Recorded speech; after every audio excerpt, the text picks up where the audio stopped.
આ પાણી બહુ નુકસાનકારક છે, જાનમાલને ખેતીના પિયતમાં બધી રીતે નુકસાન કરે છે। જેતપુરમાં પ્રદૂષણ માફિયાઓ બેફામ બન્યા હોવાના સમાચાર। કેરાળી અને લુણાગરા ગામ નજીક ભાદર નદી પ્રદૂષિત બની હોવાના સમાચાર સામે આવી રહ્યા છે। ભાદર નદી પર બરફની ચાદર હોય તેવા દ્રશ્યો, પરંતુ એ બરફ નહીં, ફીણના ગોટે ગોટા છે।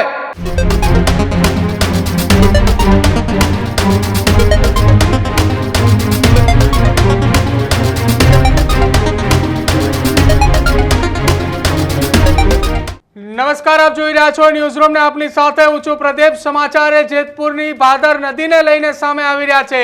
જેતપુરની ભાદર નદી ફરી એકવાર પ્રદૂષિત થઈ હોય એ પ્રકારના દ્રશ્યો સામે આવ્યા। જેતપુરમાં પ્રદૂષણ માફિયાઓ બેફામ બન્યા હોવાના સમાચાર। કેરાળી અને લુણાગરા ગામ નજીક ભાદર નદી પ્રદૂષિત બની હોવાના સમાચાર સામે આવી રહ્યા છે। ભાદર નદીમાં કાશ્મીર જેવો નજારો જોવા મળ્યો છે। કાશ્મીર જેવો નજારો એટલા માટે કે ભાદર નદી પર બરફની ચાદર હોય તેવા દ્રશ્યો, પરંતુ એ બરફ નહીં, ફીણના ગોટે ગોટા છે। નદીની અંદર કેમિકલ યુક્ત પાણી છોડવામાં આવ્યું હોવાના ખેડૂતોના આરોપ છે। આસપાસના ખેડૂતોએ આરોપ લગાવતા એ પણ કહ્યું કે અનેક વખત રજૂઆતો કરવામાં આવી છતાંય કોઈ કામગીરી થતી નથી। દર વર્ષે પ્રદૂષિત થતી જેતપુરની ભાદર નદી, જેમાં દર વર્ષે કેમિકલ યુક્ત પાણી છોડવામાં આવે, ચોમાસામાં વરસાદ આવતાની સાથે જ કેમિકલ યુક્ત પાણી છોડવામાં આવે છે। આ કેમિકલ માફિયાઓની સામે કોઈ પણ પ્રકારની કાર્યવાહી ન થતી હોવાના આરોપ એ ખેડૂત દ્વારા લગાવવામાં આવે છે।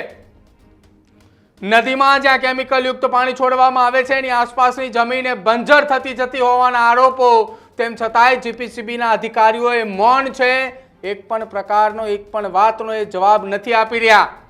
માલધારીઓના ઢોર ઢાખરોને પણ રોગ થવાની નુકસાની છે, પરંતુ જેતપુર અને તેની આસપાસના વિસ્તારમાં જીપીસીબી કોઈ જ કાર્યવાહી નથી કરતી એના આ બોલતા પુરાવા છે। કેમ કે નદી જો આ પ્રકારે દૂષિત થતી હોય તો સમજી લેવું જોઈએ જીપીસીબીના એ અધિકારીઓ કે જે એસી ચેમ્બરની અંદર બેઠા બેઠા જનતાના રૂપિયાના ટેક્સના પગાર લઈ રહ્યા છે, તો આ ખેડૂતોની એ જમીનો બંજર થઈ રહી છે, એ ખેડૂતોએ તમને ક્યારેય માફ નહીં કરે। સાહેબ, આ જુઓ, આ દ્રશ્યો આ જેતપુરની એ ભાદર નદીના દ્રશ્યો છે કે જ્યાં ફીણ વળી ગયેલા પાણી છે। નદીની અંદર આ પ્રકારના પાણીના કારણે ઢોર ઢાખરોને નુકસાન થઈ રહ્યું છે, રોગ થઈ રહ્યા છે, આસપાસની જમીનો બંજર થઈ રહી છે, પરંતુ આ પેટા કાઢી ગયેલા અધિકારીઓને એ ફરક નથી પડતો કે એમના વિસ્તારની અંદર એ ખેડૂતોની જમીનમાં શું થઈ રહ્યું છે। એ તો માત્ર ને માત્ર એસી ચેમ્બરમાં બેસવા માટેનો સરકાર પાસેથી પગાર લઈ રહ્યા છે। રાજ્ય સરકાર અને સરકારના એ મંત્રીઓને પણ એકવાર વિનંતી કરવી છે કે જો તમારા મંત્રીઓ, તમારા અધિકારીઓ આ પ્રકારે પગાર લેતા હોય, એ એસી ચેમ્બરમાં બેસવાનો જ પગાર લેતા હોય, તો એમને કાઢી મૂકવા જોઈએ અને જવાબદાર અધિકારી તરીકે જે કોઈ પણ વ્યક્તિ હોય એમને તમારે ત્યાં બેસાડવા જોઈએ। થોડા સમય પહેલા અમારા પત્રકારે એક અહેવાલ બતાવ્યો હતો, તો એ અધિકારી એ પોતાનો રૂઆબ બતાવતા હતા કે હું જીપીસીબીનો અધિકારી છું, અને એ જ જીપીસીબીના અધિકારી પોરબંદરની અંદર લાંચ લેતા પકડાયા હતા। ત્યારે ફરી એક વખત જીપીસીબીની કામગીરીની સામે અમે એટલા માટે સવાલો ઉઠાવ્યા છે કે આ ભાદર નદી દૂષિત થઈ રહી છે। સાંભળો એ ખેડૂતો અને ત્યાંના એ ઉદ્યોગપતિઓ શું કહી રહ્યા છે, કોના વાંકે આ નદી પ્રદૂષિત થઈ રહી છે એ પણ। આ નદી ભાદર નદી છે। આ પ્રશ્ન વર્ષોથી છે।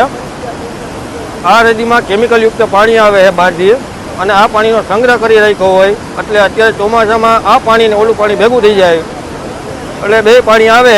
આ પાણી બહુ નુકસાનકારક છે, જાનમાલને ખેતીના પિયતમાં બધી રીતે નુકસાન કરે છે। આ પાણીને ખેતીમાં પાવાથી પણ નુકસાન થાય છે, રોગચાળો થાય છે, ગમે વસ્તુ આપણે વાવો શાકભાજી આ તે ગમે એમાં બહુ નુકસાનકારક છે।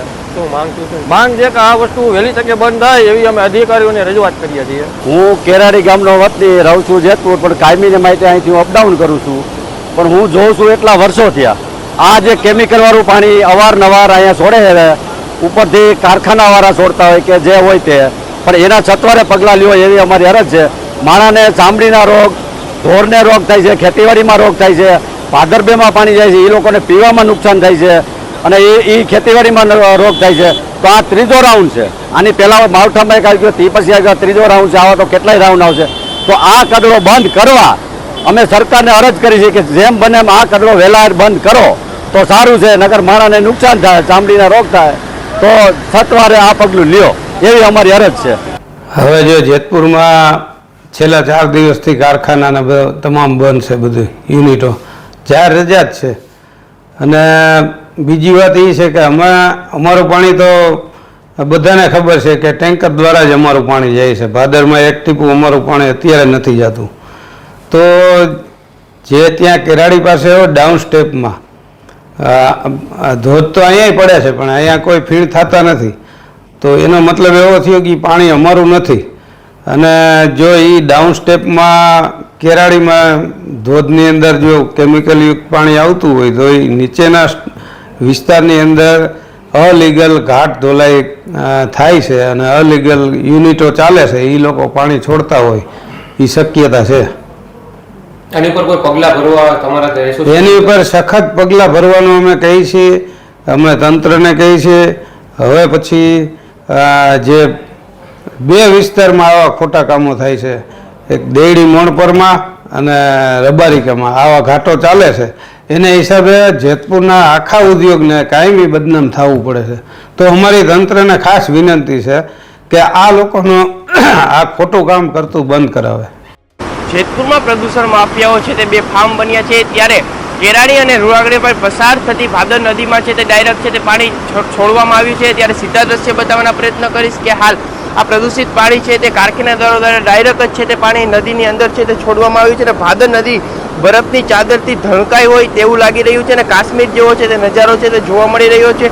થોડા વરસાદ વરસતા જ ભાદર નદીમાં કેમિકલયુક્ત પાણી છે તે છોડવામાં આવતું હોવાનું ખેડૂતોનો છે તે આક્ષેપ છે તે કરવામાં આવ્યો છે. અને અનેક વખત રજૂઆત કરવા છતાં પણ કોઈ જાતની છે તે અધિકારીઓ છે તે કામગીરી છે તે કરી નથી રહ્યા. અને કેટલાક કેમિકલ માફિયાઓ દ્વારા પ્રદૂષિત પાણી ડાયરેક્ટ છે તે ભાદર નદીની અંદર છે તે છોડવામાં આવે છે. અને ભાદર નદી જ્યારે કાશ્મીરનો નજારો હોય તેવું જોઈ શકાય છે. અને જ્યારે વરસાદ આવે છે ત્યારે પ્રદૂષણ માફિયાઓ છે તે મેદાને આવે છે અને ડાયરેક્ટ પાણી છે તે ભાદર નદીની અંદર છે તે છોડવામાં આવે છે. અને માલધારીના ઢોર છે તે આ પાણી પીવે તો તેને પણ નુકસાન થાય છે. અને અહીંયા ગામજનોને અનેક પ્રકારની છે તે મુશ્કેલી જોવા મળી રહી છે. અને અહીંયા જે જમીનો હોય છે તે બંજર બની જાય છે અને ખેડૂતોને જે પીએચ માટે પાણી પાવામાં આવે છે તેને લઈને પાકમાં પણ છે તે નુકસાન થાય છે. અનેક વાર જેપીસીટી ઉપર રજૂઆત કરવા છતાં પણ કોઈ જાતની છે તે કામગીરી છે તે કરવામાં નથી આવતી. અને ભાદર નદીમાં આ જ રીતના જ્યારે વરસાદ આવે છે ત્યારે પાણી છે તે ડાયરેક્ટ પ્રદૂષણ માફિયાઓ દ્વારા છે તે છોડવામાં આવે છે. ત્યારે એક સવાલ છે તે જીપીસીપી ઉપર સવાલ થઈ રહ્યા છે, કારણ કે ગામજનો અનેક રજૂઆત કરવા છતાં પણ આની ઉપર કાર્યવાહી કરવામાં નથી આવતી. ત્યારે જીપીસીપી અધિકારી ઉપર છે તે એક મોટા સવાલો છે તે ઉઠી રહ્યા છે. Tushar Baliya, news room, Jetpur.